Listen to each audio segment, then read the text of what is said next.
അസ്സലാമു അലൈക്കും വറഹ്മത്തുള്ളാഹി വബറകാത്ത്. ബിസ്മില്ലാ അൽഹംദുലില്ലാ വസ്സലാത്തു വസ്സലാമു അലാ റസൂലില്ലാ. ആരോഗ്യകരമായ ഒരു ജീവിതത്തെക്കുറിച്ച് ചില കാര്യങ്ങൾ സംസാരിക്കുക എന്നുള്ളതാണ് ഞാൻ ഉദ്ദേശിക്കുന്നത്. ഏതൊരു വ്യക്തിയെ സംബന്ധിച്ചിടത്തോളം പൂർണ്ണമായ ഒരു ആരോഗ്യ ജീവിതമാണ് നമ്മളെല്ലാവരും ആഗ്രഹിക്കുന്നത്.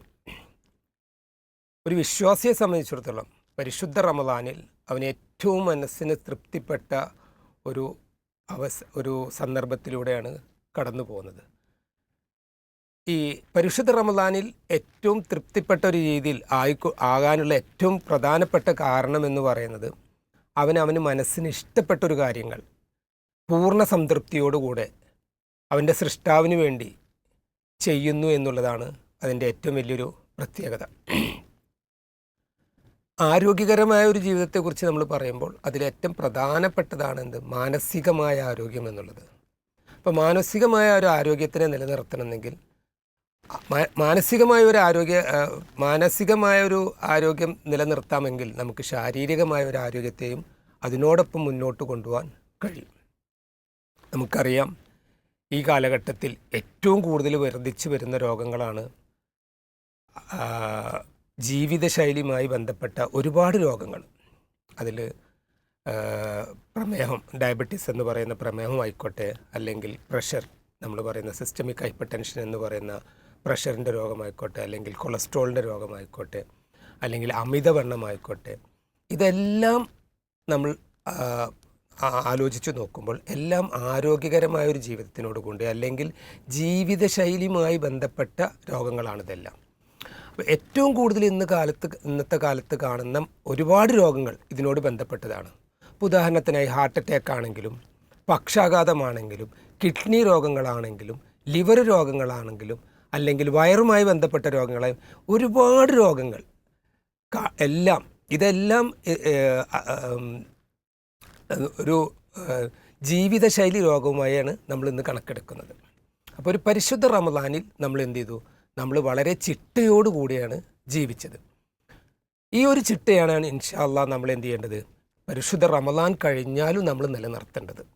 അപ്പോൾ പരിശുദ്ധ റമദാനിൽ നമുക്കറിയാം, നമ്മൾ എല്ലാ കാര്യങ്ങളെയും നമ്മൾ എന്ത് ചെയ്തു? വളരെ ഭംഗിയായി നമുക്ക് മനസ്സിന് തൃപ്തി വരുന്ന രീതിയിൽ നമ്മൾ എന്ത് ചെയ്തു? കൊണ്ടുകടന്നു. അപ്പോൾ അതിലാണ് നമ്മൾ ഏറ്റവും പ്രധാനപ്പെട്ട കാര്യം പറഞ്ഞത്. നമ്മൾ എന്ത് മാനസികമായ ആരോഗ്യത്തിനെ കുറിച്ച് പറഞ്ഞത്. അപ്പോൾ നമ്മൾ കറക്റ്റ് സമയത്തിന് നീക്കുന്നു. പ്രത്യേകിച്ച് സുബഹി നമസ്കാരത്തിന് നമ്മൾ പള്ളിയിലെത്തുന്നു. 5 വക്ത് നമസ്കാരവും നമ്മൾ എന്ത് ചെയ്യുന്നു? പള്ളിയിൽ വെച്ച് നിർവഹിക്കുന്നു. ഇതുകൂടാതെ തന്നെ നമ്മൾ എന്ത് ചെയ്യുന്നു?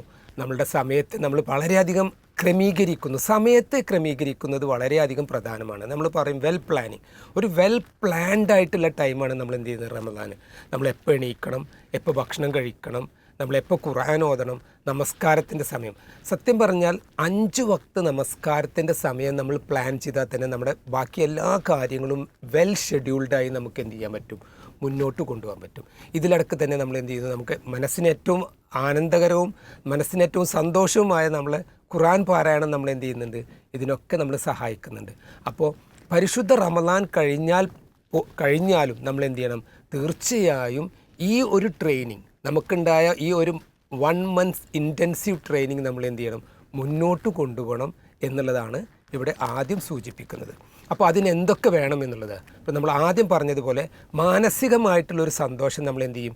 എല്ലാ കാര്യത്തിലും നമ്മൾ എന്ത് ചെയ്യും?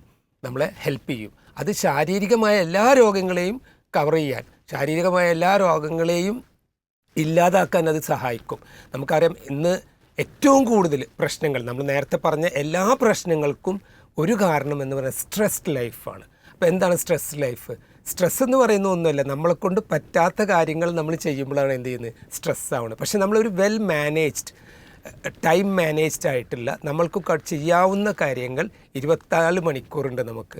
അപ്പോൾ അതിൽ നമുക്കറിയാം, വിശ്രമത്തിന് വേണ്ടി നമ്മൾ 6 മണിക്കൂർ അല്ലെങ്കിൽ 7 മണിക്കൂർ അല്ലെങ്കിൽ 8 മണിക്കൂർ മാറ്റി വെക്കുന്നു. ബാക്കിയുള്ള സമയത്ത് നമ്മൾ എന്ത് ചെയ്യണം? നമ്മൾ വെൽ ഷെഡ്യൂൾഡായിട്ട് കൊണ്ടുപോയാൽ നമുക്ക് എല്ലാ കാര്യങ്ങളും നമുക്ക് കറക്റ്റായിട്ട് കൊണ്ടുപോകാൻ പറ്റും. അങ്ങനെ നമ്മൾ എല്ലാ കാര്യങ്ങളും നമുക്കൊരു ദിവസത്തിൽ ചെയ്യേണ്ട എല്ലാ കാര്യങ്ങളെയും ഷെഡ്യൂൾഡായി ചെയ്ത് കഴിഞ്ഞാൽ നമുക്ക് തീർച്ചയായിട്ടും നമ്മൾ എന്ത് ചെയ്യാൻ പറ്റും? സ്ട്രെസ്സ് ഒഴിവാക്കാൻ പറ്റും. അപ്പോൾ സ്ട്രെസ്സ് ഒഴിവാക്കുക എന്നുള്ളത് എന്താണ്, ഒരു പ്രധാനപ്പെട്ട കാര്യമാണ് നമ്മളെ പൂർണ്ണ ആരോഗ്യകരമായ ഒരു ജീവിതത്തിന്. ഇതിൻ്റെ കൂടെ എനിക്ക് ഓർമ്മിപ്പിക്കാനുള്ളത് നമ്മളെ ഭക്ഷണ ക്രമീകരണത്തിനെ കുറിച്ചാണ്.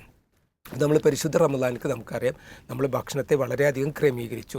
ഈ ഭക്ഷണം ക്രമീകരിക്കുമ്പോൾ നമുക്ക് ശരീരത്തിന് മാത്രമല്ല, അത് മനസ്സിനും എന്തുണ്ട്, ഒരുപാട് സന്തോഷം അല്ലെങ്കിൽ ഒരുപാട് ഗുണങ്ങൾ നൽകുന്നുണ്ട്.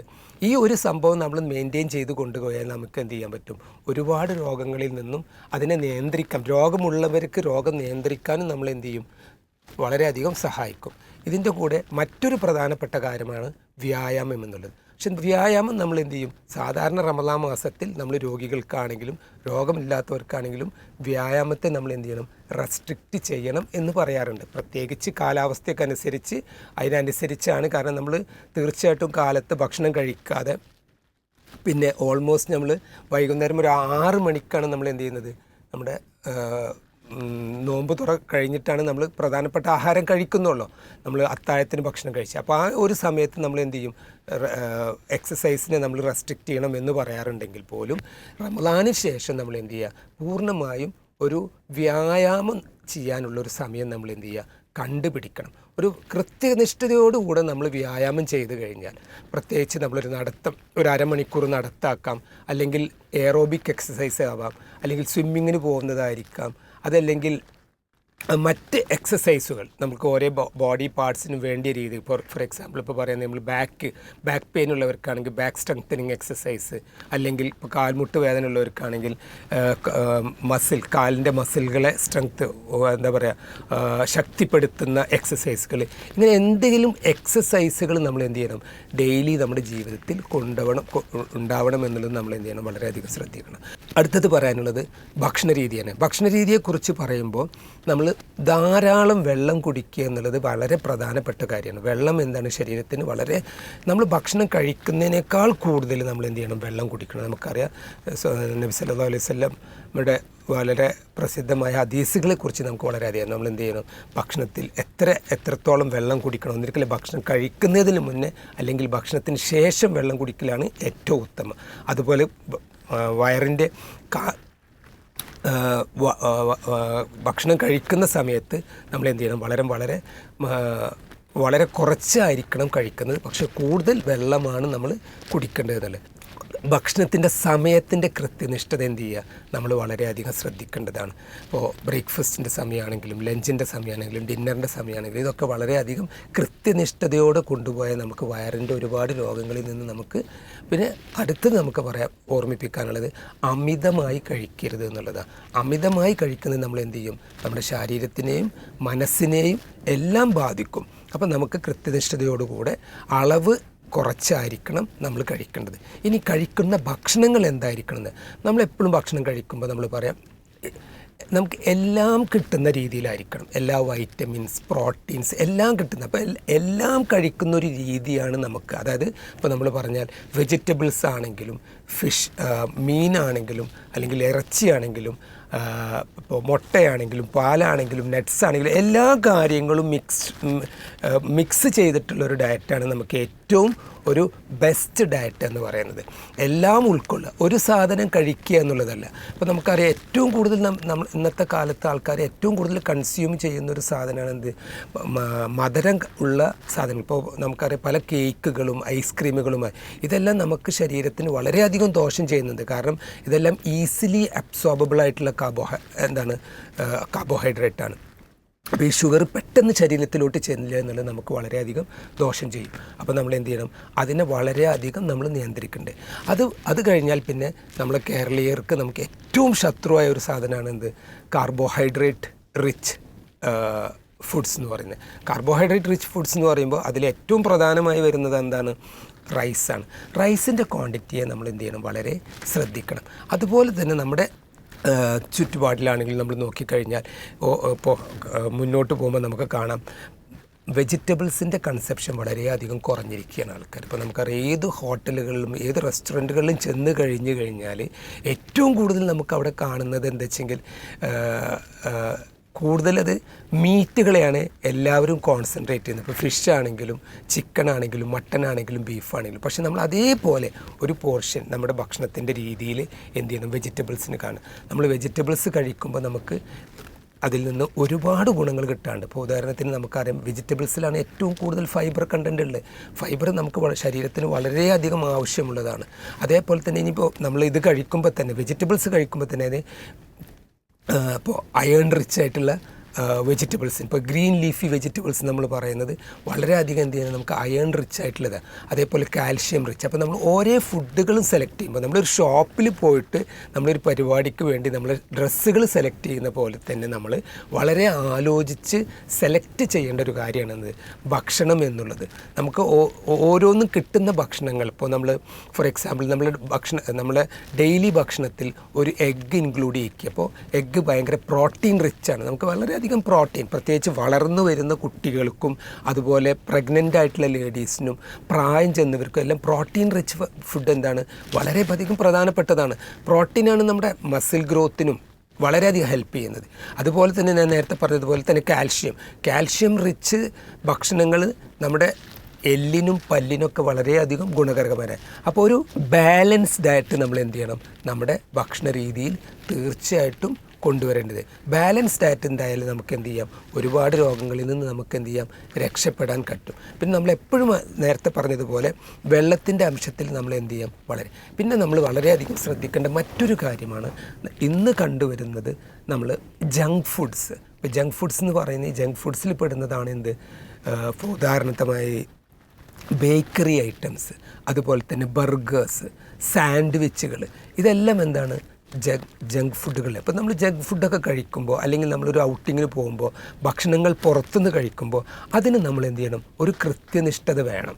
ഒരു ദിവസത്തിൽ നമ്മൾ എന്ത് ഭക്ഷണങ്ങൾ, അല്ലെങ്കിൽ ഒരാഴ്ചയിൽ എന്ത് ഭക്ഷണങ്ങൾ കഴിക്കുന്നു, അല്ലെങ്കിൽ ഒരു മാസത്തിൽ എന്ത് ഭക്ഷണങ്ങൾ കഴിക്കുന്നു, അത് എത്രത്തോളം എവിടുന്ന് കഴിക്കണം. ഇപ്പോൾ നമ്മൾ പുറത്തുനിന്ന് ഒരിക്കലും കഴിക്കണ്ട എന്നല്ല പറയുന്നത്. തീർച്ചയായും ഇന്നത്തെ ഒരു സാഹചര്യത്തിൽ വളർന്നു വരുന്ന കുട്ടികൾക്കൊക്കെ പുറത്ത് പോയി കഴിക്കാനും ആ ഭക്ഷണങ്ങൾ ടേസ്റ്റ് ചെയ്യാനൊക്കെ ആഗ്രഹമുള്ളതാണ്. പക്ഷേ ഇതിനൊക്കെ നമ്മൾ എന്ത് ചെയ്യണം, എല്ലാ കാര്യങ്ങളും നമ്മൾ എന്ത് ചെയ്യുക, നമ്മൾ മതപരമായി പറയുന്നത് പോലെ തന്നെ ഒരു കാര്യവും നമ്മൾ എന്ത് ചെയ്യാൻ പാടില്ല, അമിതമാവാനും പാടില്ല.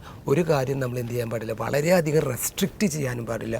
ഇതിനൊക്കെ നമ്മൾ എന്ത് ചെയ്യണം, കൃത്യമായൊരു കൃത്യനിഷ്ഠത വെക്കണം എന്നുള്ളതാണ് ഈ സമയത്ത് എനിക്ക് നിങ്ങളടുത്ത് പറയാനുള്ളത്. അപ്പോൾ നമ്മൾ എന്തായാലും റമദാൻ സമയത്ത് നമ്മൾ ഭക്ഷണത്തിന് വളരെയധികം നിയന്ത്രിച്ചിട്ടാണ് കൊണ്ടുപോകുന്നത്. ഉദാഹരണത്തായിട്ട് സ്പൈസി ഭക്ഷണങ്ങൾ നമ്മൾ എന്ത് ചെയ്യണം, സ്പൈസി ഭക്ഷണങ്ങൾ, അതേപോലെ ഓയിലി ഫുഡ്സ്,